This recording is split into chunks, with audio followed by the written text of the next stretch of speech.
Focusing is something which I think you tend to rely on the camera to do for you. And one of the takeaways from this evening, which I want you to, really take on board, is this idea that it's up to you to place your focusing point where you want it to be, not where the camera thinks it might, where the camera thinks you want it to be. They're not the same thing at all. So it's part of the creative process, because when you focus on a specific object, that is where your viewer is going to look first, particularly if you're using a limited depth of field. Now, last time we spoke about depth of field, and I was in two minds as to whether to do depth of field first and focusing second, or focusing first and depth of field second. Anyway, consider them parallel. And if you want to go back and refresh yourself, that depth of field webinar is on the YouTube channel as we speak. So it might be good to remind yourself of some of the things we're talking about. Okay, we should start. Oh, before I do that, just please use the questions. I've got one question to answer in a sec, but the questions would be good, or just use the chat, and I can see plenty of people are joining us as the comments scroll down here. So that's great. All right, focusing. Let's get to that. So I'm just going to swap to my iPad screen here, and there we go. Got the right one. And this is focusing, placing the sharpest point of the image where we choose it to be. Simple as that. And the shot I'm showing you here, and yeah, I've been showing you all the pictures I'll be talking about this evening in the slideshow at the beginning. This I would consider a dead easy picture. I'm not going to go into any detail about it. I'm just using it as an example of when a camera will be able to do the work for you. There's no particular point of focus. It's all sharp. It was probably taken about f8 or f11, something like that. Plenty of depth of field, wide angle lens. Easy peasy. You can get that sharp on a phone, on a point and shoot camera, on a whatever. Absolutely no problem at all. Now, this sort of shot, your classic portrait, nice and tight, this is not so easy. And still the same goal in mind, placing the sharpest point of the image where we choose it to be. But in the case of portraits, you don't get much choice. It's got to be the eyes. At 99.9% of the time, when you're doing a portrait, you're going to want the eyes to be in focus, because your viewer's eye will always be drawn to the part of the picture that's sharpest and the most contrasty and the brightest and so on. But if your eye is not drawn to your subject's eyes, you lose that connection, because your brain is hardwired to look at eyes. That's when you're talking to someone, you're looking at the eyes. It's all in the eyes, and in photography it's no different. So if when you look at those eyes, they're not sharp like this, it's disturbing. And can you see how her eyebrows are sharp, but her eyeballs, the actual irises, those lovely colored eyes, are not sharp? That's what, a centimeter, an inch maximum difference. That's the sort of difference we're talking when we're shooting with wide aperture lenses. This was shot on the 90mm Summicron SL on the SL camera. And it's not, an Octilux, but f2 doesn't give you much depth of field. And you can see the difference. And what you're really looking for is that. So that's focused on the eyeball itself. And it's just so much more compelling. I hope you'd agree. Now, I'm going to come back to this point in a little while, because I'm going to be talking about the weaknesses of autofocus and the benefits of manual focus. I'm not going to evangelize one over the other. They all have their strong points and their weak points, and we'll go through those. But this is the sort of result you want if you're shooting with a wide aperture lens and you're looking for that penetrating and captivating look from your subjects. Has to be the eyes that are sharp. So let us move into some information about that. So there's certain factors that affect focusing. Factors affecting focusing. See what I did there?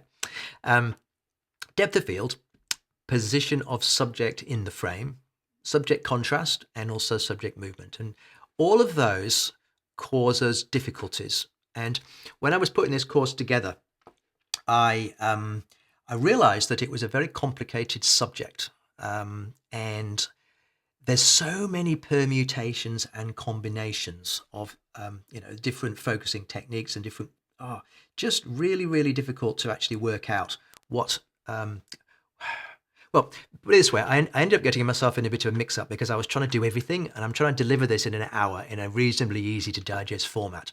So rather than go through all the permutations and combinations of things, I'll just give you a couple of lists to begin with, sorry, and then I'm going to go through case studies, like specific images, how they were shot, and what actual problems were solved. But those 4 factors, I would say, would be the things that we're most concerned with. All right. So I'm not going to go into huge detail here. This just gives you an idea of how complex it can be. So we've got manual focus, clearly. That is with a mechanical lens. So we're talking about M series cameras here, or any lens with any camera that's focusing with a mechanical lens that by definition must be manual focus. Then you've got manual focus on autofocus lenses. So you've got an SL2 changed or set to manual focus, and you're using the focusing ring on the lens itself. Then you've got autofocus single shot, where it locks on to the subject using the shutter button to trigger it. Then you've got autofocus continuous, also using the shutter button to trigger it, and that would be typical of the Q or the CL or many other cameras. Then you've got autofocus single shot when you're using a button on the back of the camera. And then you've got autofocus continuous using a button on the back of the camera as well, like the SL with the little joystick. So you can see we haven't even spoken about circumstances yet. There's just so many different methods, and that is hardware based. So that's why I didn't want to drill down into every single circumstance and permutation, because it will get us nowhere.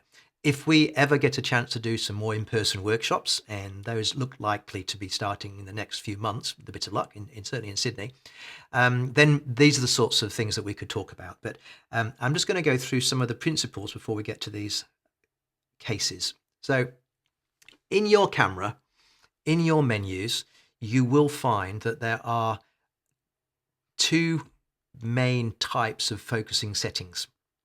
There's single point on the left there, which you choose, and you tell the camera which of those points to use. And within that, you do have variations. For instance, there's going to be a point focus, which is one little tiny dot in the middle, and you can move that dot around depending on the camera, and you may have arrow controls on the back, you may have a joystick, you may have a touch screen, but you can move that little point around. You may have a zone, which is multiple points, like 9. You may have a big focusing point, or you may have a really broad focusing point. And your camera, the particular model of your camera, will determine how you use that. Or you will have something like this, where the camera, and I don't know if you can quite see that, but some of these focusing points are red. That one, and that one. And the camera is calculating which of those focus points have a subject in them, and it's focusing on that. And I do not recommend this setting, because except for certain circumstances, and one good example would be wildlife photography, birds in flight, which we're not going to talk about this evening because it's really an edge case and quite specialist. But what the camera's doing there is it's picking your focusing point for you, and it's making a semi-intelligent guess as to where you want the point of focus to be. Now, in the case of this bird in flight, it's kind of obvious, but where this lets you down is if you're photographing a complex scene with various planes of focus, and it won't necessarily pick where you want it to pick, and it's really, really hard to get past that. So by far the best focusing method is to choose your own focusing point by using a single point or a zone and setting it where you want it to be. So rather than going too far with this particular thing, which is a bit dry, let me just go to some actual cases, and I'll talk about which of these patterns are going to be the best way to work with. And just before I go too much further, I did have a pre-question from Ken Wang, which I'll just address now. If it's only just to say that I will be answering that question in due course when it comes to, his question was, what is the proper technique in focusing off-center subjects with the lens wide open with the Leica M10? And I'll just come back to me for a sec. What we're talking about here is using one of the Leica M's with something like this. I hope you can't hear my dog barking. Sorry about that. And you only can focus in the middle of the frame because you've got a rangefinder screen.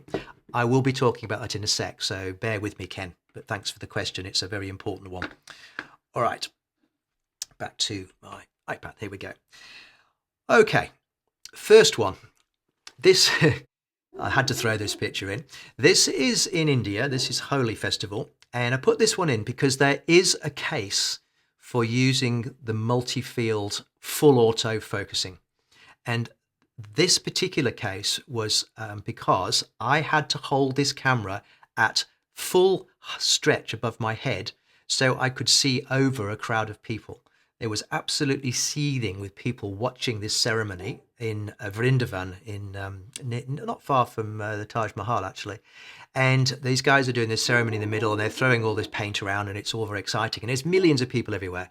The only way I could get a clear shot was to hold the camera above my head, so I'm not looking to the viewfinder. I put the camera on full automatic, multi-field focusing, because there's high contrast subjects, lots of edge detail, and there's no particular important point of focus. So I hope you can see why this would be a good time for letting the camera do the work, hoping, because I can't actually look through the lens to shoot the picture under full control. Now, you might say, why didn't you could connect it to your phone and hold the camera up and see through the app on the phone, but too fiddly. You're in the heat of the moment. You just got to get it done. And sometimes there's a great case to be made for just letting the camera do the work and hope for the best. Now, there were pictures that didn't work. There's a lot of smoke and paint flying around, and sometimes the focus picks up that. But out of these shots, and I shot prolifically, as you can imagine, there were some really good ones. And so this one worked out pretty well. All right, now, rangefinder. This is a portrait I took of a gentleman up at one of the historic houses in just not that far up from Brisbane. And he was there dressed up in period gear in this old historic town, and we were doing some portraits of him. And this is a sort of mock-up, if you like, of the viewfinder that you will see, or the view through the viewfinder of an M10, something like that. And that little box in the middle, you should be able to see, if I just, actually I can use my clever little finger pointing thing here, can't I? Let me just see if I can do that. There we go. There we go. This little box here that you can see, that is a slightly pale region of the picture. And if you move the focusing dial of the camera, you get a double image. And as you go off focus, I can't really show you in the slide. It's a bit, I was trying to work out how I could actually show you how it works. But anyway, you'll have to just imagine this. If you imagine that little panel sliding left and right, and you get two images, it's very, very clear what you see. And then when they're aligned and it looks crisp like this, that's where your focus point is. Now, you might think that's relatively crude. And I suppose you could say it is relatively crude. But the thing about it is, it's very accurate and it's very quick. And that's the key thing here. But there's a learning curve. So an expert with an M can absolutely focus as quickly as autofocus and as accurately. But I had to use the word expert because there is a learning curve. You do have to practice, and that's and I'm going to come to the point of practicing a little bit later on. So the advantages are that you're looking through as bright a viewfinder as is possible because it's just completely looking through the glass. There's nothing between you and the subject, and your connection to your focus point is very tight. To answer Ken's question about what happens if the subject is not in the middle, not to get ahead of myself, and I will be talking about this in a sec, but you have this technique which I call focus recompose. And essentially, you need to find something in the frame. In this case, it's obviously the guy's eyes. That's what you want to focus on. Focus on that and then recompose the shot. So if the subject's not in the center of the frame, you may have to turn the camera, focus, and then before you take the picture, reframe it and shoot. Now, this has its weaknesses. Because if you turn the camera, you're turning it through an arc, not a straight line. So your your distance to the point of focus might change, and the narrower your depth of field, the worse it can get. So there is no easy answer to that, except in those circumstances, maybe consider using the visor flex or live view on the back, or an SL2 or a CL or autofocus, or practice and get used to doing that. There is no substitute with an M series camera and a rangefinder for practice. Once you master it, it's fine, but focus recompose is the way I would recommend you do that sort of shot. Owen Howitt has made a comment. A math photographer who is a YouTuber with a large following, I think is in Switzerland, has a video where he records through the viewfinder on M10. I wonder how he does that. I might have to look at that and see. Yes, but or go into a store, as he suggests, and actually see, because it's quite an experience. Let me just come back to me for a sec, because I've got the M9 here with the Noctilux, which is probably the hardest lens of autofocus with the rangefinder. And you'll see a lot of Leica photographers shooting right eye, so they keep this eye open and so on. I'm not really very good at that. I actually kind of prefer to use my left eye because I'm left-handed. But essentially, you're working like this. But what you'll find with these beautiful Noctilux lenses, or all the Leica lenses, is that they are very, very tight on the focusing. When I say tight, I don't mean stiff. I mean you are connected to that focus point. There's no slack, and that gives you this very precise movement. You don't overshoot, but it's something you have to feel. And if I could pass the camera through pass this camera through this camera so you could feel it, you get what I'm talking about. So I'm going to be talking more about autofocus in this session because it's a lot easier to demonstrate. All right, thanks Owen for that comment. So yeah, math photographer, if you just go to YouTube and look for, just search on the YouTube channel for him, very, very geeky. Like his video on depth of field, which I did reference last webinar, is like, seriously, if you can follow the mathematics, you're doing better than me, but anyway. All right, back to some pictures. So that's rangefinders. Just go to turn that off. Okay, here is a good example of shooting when manual focus and only manual focus will do the job. And the reason I say that is because two things. If you had it on automatic focusing, I guarantee you the camera would pick the ear of this monk. This is in Cambodia. The head, the figure will be something that attracts the algorithms in the computers, in the cameras and computers, little calculating method. What we want here is to focus on the smoke. Also, autofocus would have enormous difficulties picking up a very small, fine subject against a black background. It's got contrast, but you'll probably find that if you were using autofocus here, even a fine point, you may find that the focus hunts. Doesn't matter what camera you're using. What I'm telling you here is that autofocus has enormous difficulty with these sorts of subjects. Some may be better than others. It's really hard to tell. This is where manual focus, whether you're using an SL2 or CL or whatever lens you're using, in this case it was a Noctilux, manual focus using live view is going to be the lifesaver because it's just so much more controllable because you can look through the viewfinder. You can magnify if you're using an SL2, and you can critically focus anywhere in the screen. Doesn't matter where it is, top left, bottom right, whatever. And if it looks sharp in the viewfinder, it will be sharp in the photograph. And you also get this thing called focus peaking, which puts a little red outline around things at the point of maximum contrast. And the point of maximum contrast is where the picture is sharp. So this is a particular situation where I would almost always use manual focus. Other key thing here is in this circumstance, something you don't know, but I will just tell you, is this is a setup picture. So I was with a group in Cambodia, 4 or 5 photographers, and we set this up to photograph this shot. So you have time. And when you have time, you must take the trouble to focus critically. And then why not use manual focus? If autofocus gives you what you want, fine. But I would say you will always get at least as good, if not better results using manual focus if you have the time to do it carefully. Now, of course, that's not always the case, but when you do have it time, absolutely take that time. Now, here's another example of autofocus failing, and that's when you've got something between you and the photograph that you want to take. And if I just point here, you should see this grass here is sharp. So I've got a sharp image, and it's sharp up here and it's sharp here. So my photograph is perfectly sharp. It's just that the sharpness is in the wrong place. And the sharpness needs to be on the eyeball.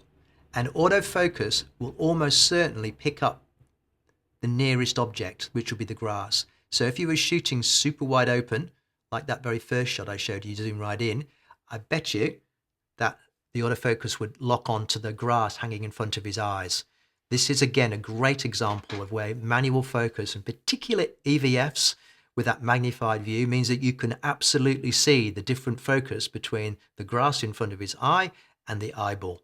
And again, this isn't a setup picture, but I had an opportunity of maybe a few seconds to get this shot. And once you get the hang of manual focus and you get the hang of your hardware, you'll find that you can do this very, very quickly. Now, I know I'm going on about manual focus a lot, and I'm not trying to convince anybody that manual focus is the only way to go. Far from it. We'll get to autofocus in a sec. But what I want you to understand is that each has its own benefits and each has its own weaknesses as well. Yeah, let's move on to the next shot. Still on manual focus, and this is really making much the same point. But when you're using something like the Noctilux M75, which is an astonishingly good lens, this is where you're using the lens for working with its strengths, let's say, and that's basically throwing the background really out of focus. And sorry about the dog there. I hope it's not bothering anybody. I don't know. I'm on my own at home, and he's up on the deck locked out, so sorry. Anyway, back to the back to the talk. Again, I set this picture up clearly, and I want to focus on his eye, absolutely, and I just took the time, SL2, magnified, or SL, sorry, magnified 100%, fine focus really carefully, and then shoot. So taking your time, slow it right down, nail that shot. Now, autofocus would certainly have worked here if I was using a different lens, like the 90mm Summicron or something, and I would have used the spot focus for that, which we'll come to in a short while, and that probably would have done just as well. But when you're using a mechanical lens like that, you don't have that option. So I'm suggesting you just slow it down, take your time, critically focus, squeeze that shutter button really, really gently so that you get that nice sharp image. Okay, now on to autofocus. And if anybody has any questions, please do fire them off at me. I see that there's somebody says, Owen says the dog's okay, can still hear you clearly. It's distracting though, that's the funny thing about it. Anyway, okay, single point, AFS. Now, different brands of cameras call this different things as AFS is what Leica calls it, AF single, and using the point focus. So you've got different focusing patterns, as I showed you before, and you've got different focusing methods. And this is one where you get one shot. You half press the shutter button in this case, because this is taken on a CL. You half press the shutter button and then you hold it. And that's when, and I'll just come out of the iPad here just to demonstrate slightly. This is an SL, but with a CL lens on it. So in this particular case, what you're doing is you're going to use the shutter button, because it was shot on a CL. And when you half press it, you get that focus bip, and the little box goes green. And when you hold your shutter button and move the camera, it won't refocus. Now, if you did that with it in autofocus C, continuous, with your finger held halfway, it will focus on whatever you point it at. So as soon as you reframe the picture, it'll focus on something else, which is absolutely not what you want. So with a portrait, you want to nail that eye. That's when you'll do that focus lock, hold, recompose, or not, depending on where your focus point is. We'll come to moving focus points in a sec, because there's so many different ways of doing this. I hope that's clear. I'll go back to that photograph for a sec. So in this particular case, that eye, the near eye, this one here, that one is the one I'm focusing on. The near eye generally should be the one that's in focus. But if you miss that and you get the further eye, sometimes you get away with it. But ideally, that's what you do. It's not far off the center of the picture. And I simply would have focused, held the shot, held the shutter button, and then recomposed slightly and photograph and took the photograph. Okay. Moving on to the next one. Now, this is a good situation for what I call hybrid manual. Okay, this again, coming back to the SL for a sec. On the back of the SL, and not all cameras have this. Let's just see if I can get the light on it. There we go. There we go. Sorry about that dog. There is a little joystick here, and you can focus using the shutter button, but when the camera is in autofocus, you will get focus on the shutter button. But when the camera is set to manual focus, You can focus with the ring here, but far more importantly, and this is brilliant, this camera is just so good at this, is you can click the joystick to focus on whatever you've moved the focus point to land on. It means, going back to that photograph, that I can move my point to exactly on that little boy's face without reframing the shot. Click to focus on my thumb and then take the photograph with my forefinger. And if you get a chance to handle an SL2, I should say, in the store or wherever, that is the absolute bee's knees when it comes to manual focus. So it's kind of you've got autofocus on demand. So it's kind of a manual focus because I'm focusing on something, but I'm using the autofocus mechanism to land it on the subject. And that is just superb. And if you don't land it, well, you can always switch to using the actual ring on the lens. But 99 times out of 100 with the SL2, it absolutely nails that shot. It's just super. I cannot begin to tell you how effective it is. When that was first introduced, and it wasn't immediately implemented when the SL first came out, my hit rate for focus went up from, well, you know, I'm not too bad at focusing on my various cameras, but it probably went from 90% to like 98% every single time. So it is quite superb, it really is. Okay, next is a slightly different circumstance. This is back to full auto multi-field. And this was taken in Iceland on the Deluxe 7. So this is going right the way back down the scale of camera capability. The Deluxe is a gorgeous camera. It's fantastic. This sort of shot is absolutely fine for full automatic multi-field focusing because there's lots of contrast. And the important thing is everything in that shot's about the same distance away. So it doesn't really matter where the camera decides the subject is, because it's all the subject. Okay. So if you've got your camera on full automatic, you can rely on this sort of shot being completely fine.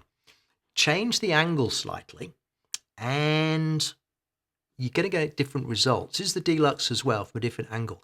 That water is very, very low contrast and it's also moving.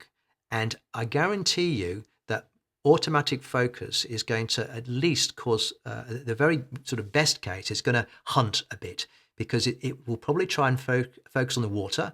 It's low contrast. It won't be able to lock on easily. And that can be a big problem. And here is another very important point about autofocus. If you lose the lock or the autofocus can't lock onto the subject, what often happens is it racks through the whole focus range looking for a focus point. That takes time and depends on the lens. The Deluxe is only a very small lens and it's relatively wide angle, obviously at the zoomed out side of things. It does it reasonably quickly. But if you were using, for instance, the macro lens, the 60mm Elmarit macro lens on the SL2 or the CL, and it loses focus, it can take, I would say, 3 to 5 seconds for it to go all the way through. And you're constantly going, come on, come on, come on, come on. Once it's got really defocused, sometimes it will just give up. So losing focus lock can lose you photographs. So you need to recognize situations when the autofocus is going to struggle. And that's when you might choose to switch to something else. In this particular case, this shot, I would have gone to single point. And again, you can choose that in the menus of any camera. And I would have done the focus recompose thing. I would have pointed the camera at these figures here, which is sort of my subject. I mean, everything's reasonable distance away, but the autofocus will lock onto that without too much trouble. Then, with my finger half pressed down, I would have recomposed the shot and then continued my squeeze of the shutter button to take the picture. So classic focus recompose, because I knew perfectly well that the autofocus multi-field, let the camera do all the work, was not necessarily going to work in this circumstance. And that's why I suggest to people that they would be better off not using that auto multi-field thing at all, because yes, it can work. Yes, it can work in a few circumstances, but broadly speaking, far better to master using taking full control of the focusing system, using a single point or maybe a small zone and then you choose the point and place it where you want it to be. Can't emphasize that point too much. All right. Well, we're moving on pretty quickly here. I better not run out of slides. That'll be embarrassing. Let's come out of there and next photograph. Now, this is getting a bit more tricky. Okay. Like I said, I'm not going to get into wildlife, birds in flight and sport so much, but this kind of falls into that sport category to a certain degree. So I'm just going to give you a technique which you may not have thought about using. If I was to use multi-field on this and the autofocus continuous, and you may notice on the slide it says AFS. Hold that thought. I'll tell you why I use AFS, not AFC. If I was to use multi-field autofocus continuous, the camera is going to do its best to put its focusing points where it thinks the subject is, and it will track them. What that means is that as the subject, as chosen by the camera, moves, it will do its best to hold that focus. And by and large, it does a pretty good job. Problem is that it's probably going to lock on to the nearer horse. Now, in this particular case, that's okay. But what if I wanted it to lock on to the actual cowboy? You would not get the choice. Or if you did decide to fiddle around with the autofocus settings, by the time you've done all that, the circumstances have changed. So autofocus tracking, in my experience, without really practicing and getting used to the idiosyncrasies of that camera, will very frequently track the wrong thing in a complex scene. Can work. It can work fine. I mean, you could put the single focus point on the cowboy and hold that. But remember what I said about losing focus? If your focusing point falls off the subject when you're in continuous focus, it will focus in the distance immediately. So if your focus point was here and then with the action moving around, suddenly there was nothing for it to focus on because the cowboy had moved, it'll focus on those trees. And you can see how low contrast all that dust is. I guarantee you that it would rack through its focus and you've missed whatever shot was coming up next. What I did here, and this is a little unusual, was I used AF single shot. I used, and this is on the CL, so I'm using the shutter button here, not the rear button. I'm using the shutter button. What I've done is I've moved the focus point around a little bit, and I've placed it on the horse here. Now, once I've chosen that, it's not that hard to keep my framing. And what I'm doing is I'm half pressing repeatedly. I'm going focus, focus, focus, focus, focus, focus, focus. I'm just pressing my finger up and down as the horse comes towards me. Now, that's not quite as good as having it track it, but because the CL and the SL are very quick at focusing on something that they're almost focused on, because you're almost there, it keeps that subject sharp. And I got a very high hit rate using that technique. Now, it's a little bit advanced, it's a little bit unusual, but I've found that more controllable using the CL and the SL than trying to use the tracking when you've got very unpredictable movements, because what's going on in these rodeos and when they're doing roping like this, it's all over the place. And I've found that whilst the tracking works really well on things moving at a reasonably steady speed that's predictable, any sort of random sudden movements, and it will keep focus for a while, but then you run the risk of it losing that lock and trying to focus on something else. So that's that's not a weakness of any particular focusing system, brand or anything. It's just a weakness of autofocus in general. So using that focus, focus, focus, focus technique, I managed to get a very high hit rate of even these sorts of activities, which were very quickly happening. This was shot on the 55 to 135, probably at the 55 end, because they're not that far away, those two horses and that guy. So I don't know if anybody will have come across that technique before. Owen has a question. I'll just come out so I can answer that. Can you set up back button autofocus on the CL? No, you can't, which is a real shame. You are stuck with the shutter button. You only seem to get rear button focus on the higher end cameras. I know there's lots of different brands and I know they all have different buttons. and I know plenty of them do have rear button focus, but others don't. The only one that has rear button focus in the Leica range is the SL and the S3. That has the same joystick arrangement on the back, autofocus, which is really good. Obviously the M9, M10 here doesn't have that. It's manual focus, and the CL doesn't, and nor does the Q. You can set the Q to lock focus, but not trigger focus. So you can focus and lock it and hold it, but you can't keep repeat focusing, as far as I'm aware, unless there's been a firmware upgrade recently. So that is a bit of a shame, admittedly. Okay, thank you for the question. All right, let's come back to some other some other photographs here. Come out of there and back to the iPad. There we go. And now this is another very, very edge case type focusing situation. This is with the CL, and this is with the Apo Macro Elmarit on the TL, the 60mm 2.8. Beautiful, beautiful lens, incredibly sharp. Here's another somewhat unlikely technique that you may not have come across. The closer to your subject you get, the more the enlargement, the lower the subject distance, the less depth of field you get. Now, we covered that in the depth of field tutorial a month ago. This makes it very difficult for the camera to focus because it's got less and less depth of field. In a circumstance like this, you are vastly better off turning off the autofocus, putting it onto manual, but not using the manual focusing ring around the lens. Like, okay, so how am I going to focus? What you do is you focus on something, anything, to get roughly the right focus. Then you move yourself. You rock backwards and forwards in manual focus. You've got to turn off the shutter button because you don't want it to try and focus when you hit the shutter button. Turn it all off. Get your framing roughly right. Get your focusing roughly right. And then you can rock backwards and forwards ever so slightly, and you will see through the electronic viewfinder your point of focus moving backwards and forwards across the face.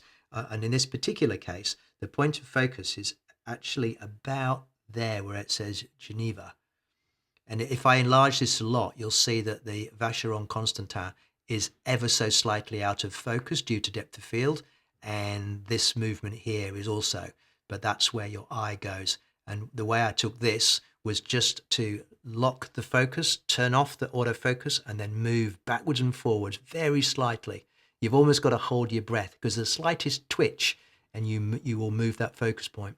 And the reason is exactly the same thing. As soon as the focus lock is lost, it racks through the whole range of the lens, and it's very frustrating. You will find it easier, I guarantee, to use this method for macro work, is just to use your entire body as the focusing tool. Now, you can, of course, do macro shots. This is handheld we're talking here. I should have said that before. If you are doing this in a studio, you might use something a little more sophisticated, like a focus rack mount on a tripod, where you can dial in. You can actually rack the camera backwards and forwards to focus. But that will be better than using autofocus in a macro circumstance. Okay. Any other questions at this point? I'm not getting many questions, which is good, but hopefully everybody is getting everything they need, and I'm explaining it okay. Let's see. All right, so there's some test cases.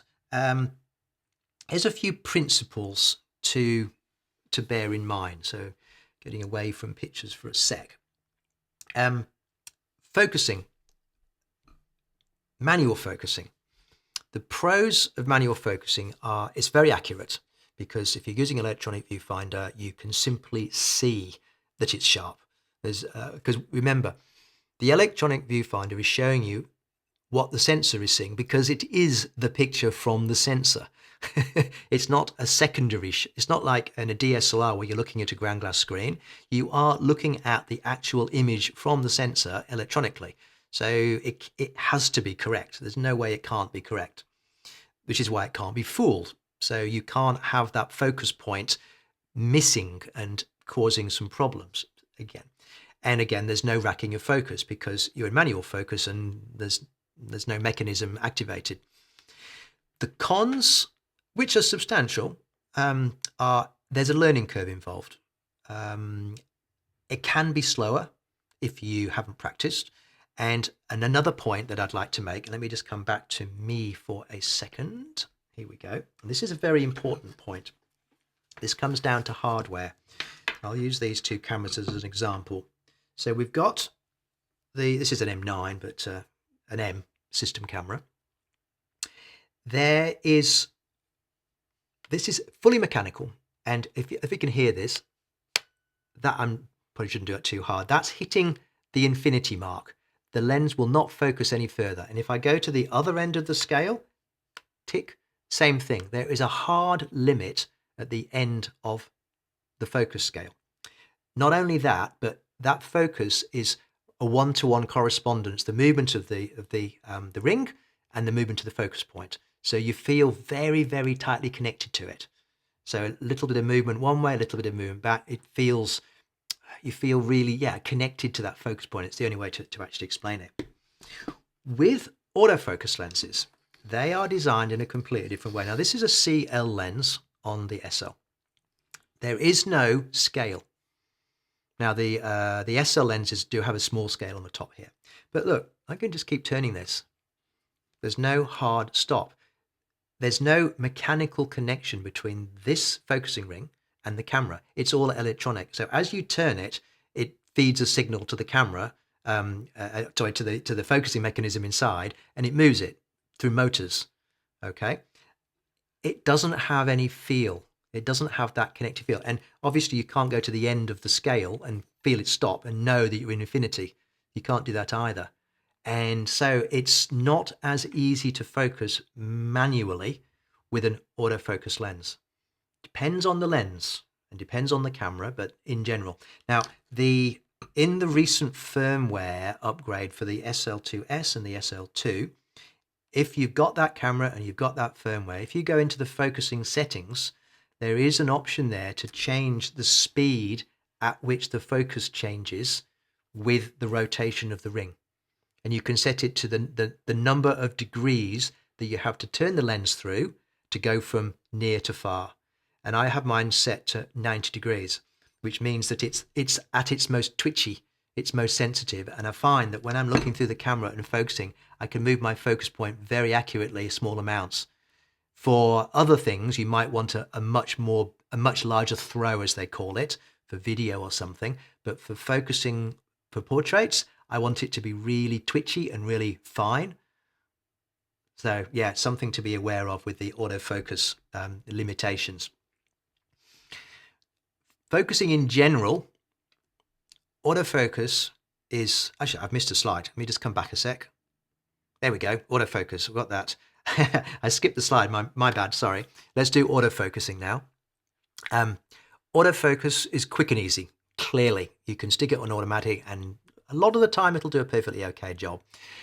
It can track the subject if you have practiced with its idiosyncrasies and learning how it works, because out of the box on all cameras, focus tracking isn't necessarily just as easy as it might sound. You have to understand what it needs, what subjects it needs, what its limitations are, and then you can make it work for you. But there's a bit of a learning curve there.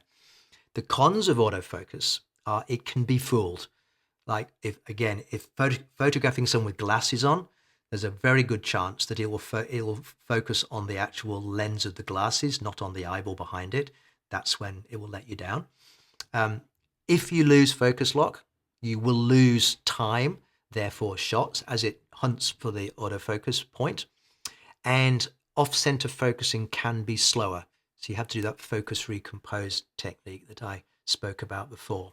So those are some of the concepts that you need to sort of bear in mind when you're working your way through these things. So focusing. So yes, back to that slide. Oops. I'm sliding the wrong way. Sorry about that. Here we go. Down. I've just lost communication with my iPad somehow. Let me just come out a sec. Sorry. Start that again and go to the slide that I was on. Okay. Sorry about that. It's one of those evenings, isn't it? Okay. And there we go. So a little summary there.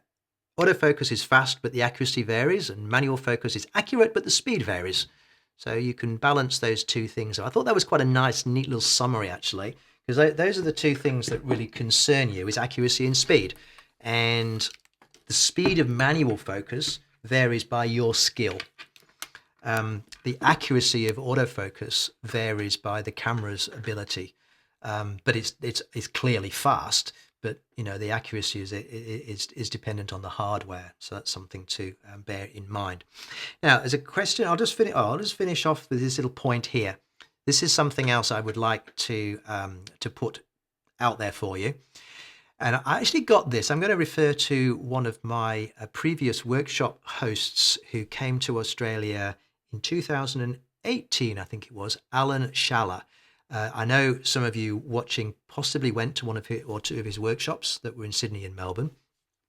And one of the things that impressed me about Alan, regardless of the fact that his photographs are really lovely, was that he, I don't know if you know much about his background, but he was a musician and probably still is. But that was his introduction into photography. Was he came from a session musician and writing music and so on. What did musicians do? They practice. So he would practice for hours on whatever instrument that he was working with. He took the same approach and applied it to his photography. And he's using the M monochrome. And he practiced his focusing. And he would just focus on things. Doesn't matter what. He'd sit there watching TV in the evening and he'd have his M on his lap and a 50mm Semilux or something. And he would just put it on auto ISO and he'd photograph his foot if it was up in front of him, or he'd photograph the glass of water next to him or the TV. But what he was doing was he was seeing how quickly he could do it. And he was guessing the distance, and he was also seeing if he could guess the distance and set it on the scale on the M lens, which is pretty impressive. And over time, he developed a skill where he could nail the focus using a rangefinder effortlessly. And that is something that took him a long time to do. Now, you can apply the same thing to autofocus and manual focus with any camera, is focus on things and practice, get a feel for what it actually feels like to get that focus point right. Take any old picture, doesn't matter what it is. It's not important what the subject is. The fact is that you're just getting a sharp picture.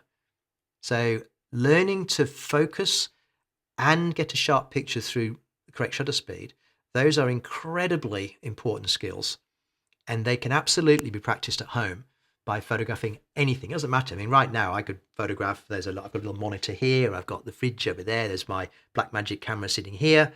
I could just practice on that, anything. But you'll get a sense of what the camera's strengths and weaknesses are and what subjects don't work and what do work. Don't just do it when you're out taking photographs properly, because you might miss something. Practice, practice, practice. It's the same principle. Okay. Questions. I've got some questions here popped up. All right. Sam, what is the best way to trust your focus when shooting long exposure at night? Ooh, that's a good question. Manual focus. I'm not sure whether you're referring to like star photographs, but in general, if you're photographing at night, it's going to be dark, clearly. If you, how can I put this? If you have a camera that has a limited capacity to work in low light, and the electronic viewfinder is just goes all murky and grainy, you may not be able to judge the focus point looking through the viewfinder. Now, the Deluxe is not amazing in super low light. That little electronic viewfinder just does go quite grainy when you get into like pitch black. The SL2 and the SL2S has a new feature in it called enhanced EVF, which actually adds gain to the signal, and it goes grainy but sharp and works in incredibly low light, so that no problems with that. The M, you're looking through glass, so it's actually quite easy to focus in the dark. But that's where mechanical lenses come into play, because, for instance, on the M lens, I can simply set that to infinity, and I know that if it's a landscape shot and everything's in the distance, it's going to be sharp. I don't need to actually focus it. I can just set it there. If it's something that's 5 meters away, and you can guess 5 meters, you can set it on 5 meters, okay, assuming you don't need narrow depth of field. Or you can use the electronic viewfinder, which may or may not give you a good signal in low light. So you kind of got to work to the strengths of the equipment. And I've always found, and particularly for star photographs, when you've got that twilight and you've got something on the horizon, maybe a building, but you want to get that Milky Way shot, then you need to use a mechanical lens where that hard stop at the end is actually on infinity. If you're using an autofocus lens, you don't know where that point is on your lens. And if you do have that kind of gear, what I would suggest is that one time, go out with your camera and find maybe a city skyline, or what you're looking for is a bright object a long way away. The moon would work. Then put your camera on a tripod and using the live view setting, focus on the moon critically. And then you need to look on the scale on the lens, if it's got one, and mark it somehow. Now, some lenses don't have scales like this one. You can't do that. All the M lenses do, which is a major benefit of these for these sorts of photographs. The SL lenses have got a sort of scale on it, but you know it's very hard to mark. But you can get a sense of just to the left of that line, exactly there, that's at infinity. So rather than trying to actively focus it, you just set it carefully to that point, hope for the best, but it's not easy. All right, next one, wing. Nick, what is your default or standby focusing mode? Manual or autofocus? Okay, so in the case of the SL2, specifically, for example, in the case of the SL2, I almost always use the rear button focus. So the little joystick on the back here, right there. So I've got the camera set to manual focus, that's in the menus, and I'm focusing using my thumb, using the autofocus facilities of the camera. But as soon as I am not pressing the rear button, the focus is locked. I don't have to actively lock it by holding the shutter button down. I lock it by taking my thumb off. Then you can't mistakenly refocus on something. It's absolutely brilliant. So for the SL2, 99% of my shots are taken using manual focus, but hybrid autofocus on the rear button. If that makes sense, okay? When I'm using mechanical lenses on the SL2, obviously I'm using manual focus and I'm using the electronic viewfinder. There's no way around that. Okay. Paul, if wanting to photograph lightning in the sky, I think I might have just answered that one. You need to set the camera to infinity and you need to be sure that you have done that. And the only way to do that is to kind of calibrate the camera so that you know that it's at infinity, or use a mechanical lens like an M lens. Like for stars, skies, lightning, that 21mm f1.4, the 21mm Simulux would be almost perfect. And you can just take it to the end point, click, and it's focused, and just basically frame it and you're done. Really easy. Not quite so easy on the SL2, because if you haven't got a bright object to photograph, to focus on, stars just about show up in the electronic viewfinder, but it is a little bit tricky. So again, I'd stick an M lens on and it works just fine. Ian Picken. Hi, Ian. It's always a good question from you. Hi, Nick. With a Q2 manual focus with peaking, I sometimes have difficulty seeing the red haze with some colors. Yellow comes to mind and close up. Yeah. So I don't have a Q2 here to show you, but one of the brilliant things about the Q2 and the Q2 monochrome is that when you put the lens to manual focus, there's a little collar that you have to release. It puts it into a genuine mechanical manual focus, not an autofocus lens version. So you are connected to your focus point and to the focusing mechanism with a helicoid. So it's a mechanism. Brilliant. And it's got a hard stop to it, just like an M lens. So it's just fantastic. What Ian's talking about is this focus peaking where you get a little red outline. It's really subtle. It's not obvious like some of the other camera brands. It's got these massive red blobs around things. But the Leica one is only at the absolute peak of contrast, and you'll just see a slight haze. Arguably, it's a little too subtle, but you will get used to it. And it is hard to see against different backgrounds. And Ian's wondering how you would see it against different colors. The SL2, I'm pretty sure you can change the color.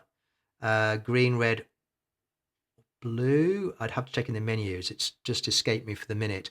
On the Q2, not having one here, I'm not sure if you can't change it. But seriously, I don't use focus peaking, because when you focus, and this is something else I haven't mentioned, when you focus using an electronic viewfinder on an M, as soon as you move the focusing dial, it automatically magnifies the live view on the back of the camera or in the viewfinder so that you can focus critically.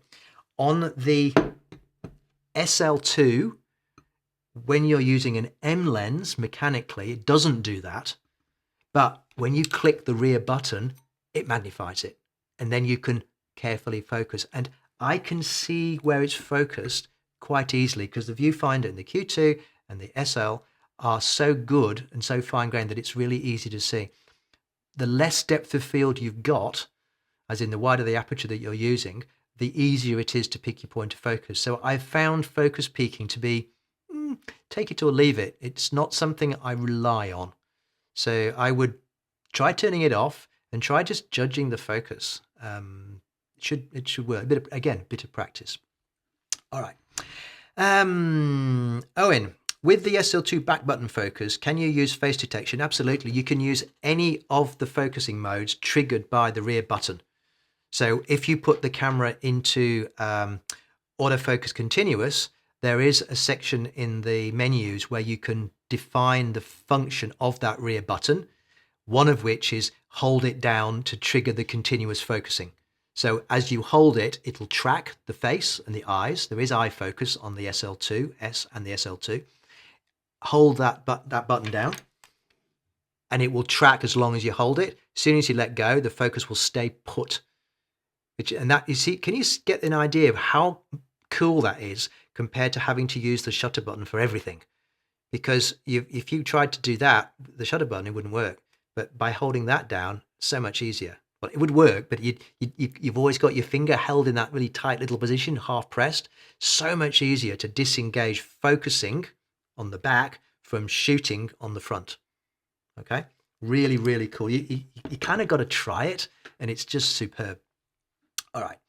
Owen, again, in terms of infinity focusing on the SL series, if you set to manual if you set to manual and you half press the shutter button, you see a scale on the top. Now, I don't have an overhead camera to show you, but there's the video I did.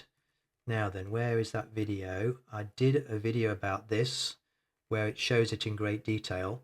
I think it's, I can't remember where it is. It's in a video I did recently, but essentially, and Owen's completely correct. When you have the SL turned on, when you, I just don't know if I can, I'm not going to show you, but when I move the focusing dial in manual focus, in the top viewfinder, you get 3 numbers. You've got the near point, the point you're focused at, the distance, and the far point. And as you rotate it, once you get to the point where the far point number becomes infinity, you're at hyperfocal distance. And when that and the point of focus become infinity, then you are focused precisely at infinity. And that's the setting you would use for starfield pictures using autofocus lenses. So you do have a way of doing that. Just be careful about the light spill from the screen when you're photographing long exposures at night, because it can be quite bright. But yes, Owen, thank you for pointing that out. You're completely correct, and it's really useful. The S3 has that as well. Okay, Owen, Anthony Chamberlain, Q2 has the option to change the color. Okay, so thank you. The Q2, you can change the color for the focus peaking. Raphael, can you talk a bit about zone focusing with the Q2 and how accurate is that? All right.